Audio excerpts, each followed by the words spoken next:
Hey everybody, welcome back. My name is Gabby Giddy for those who don't know me, and I recently got back from a trip through Southeast Asia and a bit of Australia, and I actually kept track of all my expenses. So I thought I'd share those with you. It was pretty interesting to me once I got back from my trip just to break down everything. I tracked literally everything I spent, from my flights when I first left to every single meal I ate, to all the excursions I went on, all my accommodation and things like that. So I have 2 full pages of travel expenses. I categorized them for you guys, just kind of go through it. It's pretty interesting if you like hearing about money, I guess. Baby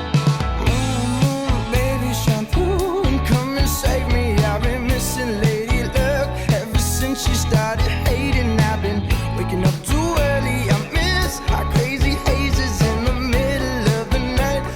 So to begin, the thing that took the biggest chunk out of my budget was my flights. So I spent $2,223.96 on flights. I didn't really think I'd spend this much on flights. I am often looking for the cheapest flights. I book things through Skyscanner and Momondo and Google Flights and things like that, and I'm always kind of comparing all of them to find the cheapest flights. So I did take quite a few flights, unfortunately. However, the distances in Southeast Asia are actually quite far, and again, Australia, it's a massive country. You often need to fly there as well. As I'm going through all my flights, I'll just put how much they were on the side here and the grand total at the end. So some of the flights that I took were from Montreal to Vietnam. I also went Da Nang to Hanoi, Hanoi to Ho Chi Minh.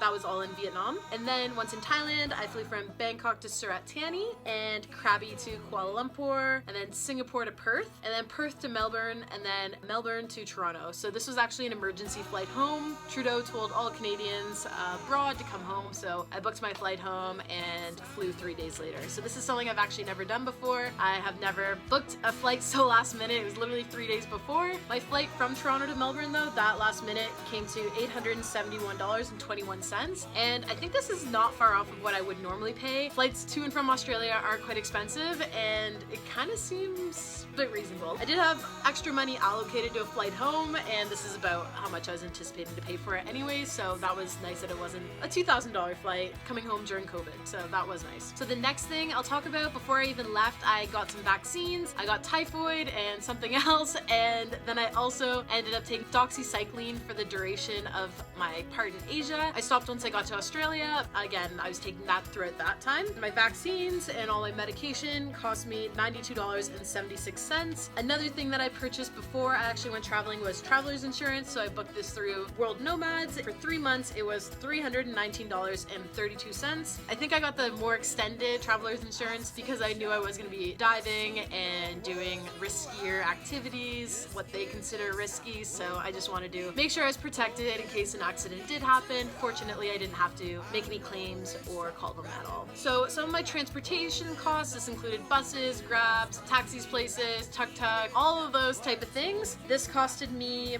$382.70. Moving on to food, I spent $832.32 on food. Just have to have a quick disclaimer here. My mom was with me for a few weeks, so she did cover a lot of these costs at that time. So again, the food in Thailand isn't overly expensive, but I wasn't also paying for all my food during the time she was in Thailand. So moving on to accommodation, this might shock some people, but for my 3 months of traveling, I only spent $292.60 on accommodation. I stayed in a lot of hostels. In Asia, they're not expensive. They're between $2 to $10. I stayed in a couple hotel type things, and again, that was like max $15. When I was with my mom, we were staying in mainly Airbnbs, and this was a little bit more expensive. However, we paid this before we left, and my mom also covered that, so thank you very much, Mom. And then once I got to Australia, hostels began to break my budget quickly. I only stayed in them for I think 3 nights total in Australia. The rest of the time I was either sleeping in a van or couch surfing, which I highly recommend doing, and it was a really great experience in Australia doing it there. I was also just staying with friends, so I had quite a lot of friends in Melbourne that I was able to stay with. Definitely in Australia, hostels are very expensive. Hotels obviously are even more expensive, and the hostels are not nice at all. They're actually quite gross. I don't think they have proper cleaners. They just hire backpackers that are going there. In Asia, they had proper cleaners. I found when comparing Australia to Asia, Europe, and Mexico, so all places that I backpacked, it was the most disgusting in Australia and the most expensive, and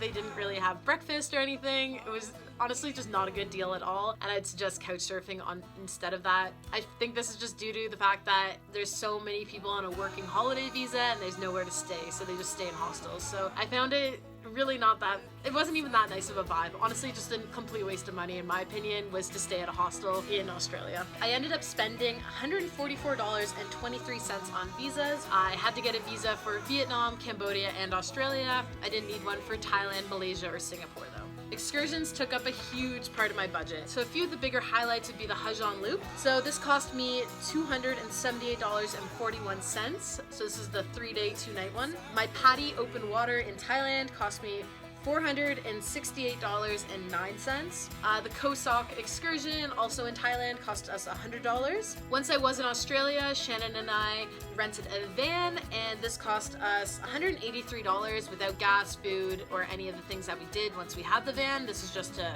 rent the van. And there was a few extra things later on that we did have to pay for. That's how much the van cost. And then I also went to Rottnest Island when I was in Perth, and this cost me $88.68. Another couple notable things that did cost a little bit more was Angkor Wat in Cambodia. That was around 30 or 40 US dollars. And just day-to-day things that I do, like for example going into some temples you needed to pay, entry to park, things like that. Just random excursions that I did throughout my time there. I would include that in that category. Added up pretty quickly, but when I am traveling, I don't mind spending money on excursions. This is why I go to a country, to see the sights and explore what the country has to offer, so I don't really have any issue paying for that. It just did add up quickly. And then I just have a category for miscellaneous things. So this ended up being $205.38. This was just like random things I'd buy in markets or where they didn't have a category for itself. That was kind of just the random category of all the miscellaneous things that I did or bought. The grand total for 3 months of traveling through 6 different countries, Australia obviously being the most expensive, was $5,868.89. So I did kind of anticipate to be spending less money than this. Overall, it wasn't too bad. However, I did have a lot more savings that I could have dipped into. This is kind of though allocated for my trip to Israel, Jordan, and Egypt, which was supposed to happen in June. However, obviously that is now canceled due to the global pandemic. Again, it's nice to have savings, I guess, coming home, more money for future trips. Overall, if you'd like cost breakdown per day, so I spent 72 days traveling total. That came to $81.51 per day, including flights, including excursions. Without my flights, it came to $50.62 per day. Without my flight or diving or the Hajan Loop, so those are big expenses that I incurred, was $40.25. And that was still doing all my other excursions and things like that. That's just an idea of kind of how far your money can go traveling. So I told some people this total and they were quite shocked how expensive it was. I told other people and they said they spent that in like 2 weeks. So I don't know, kind of interesting to see how much people spend while traveling. Rough idea of how much to save before you head out on the road. Just a little disclaimer, I did have my mom there with me for a couple weeks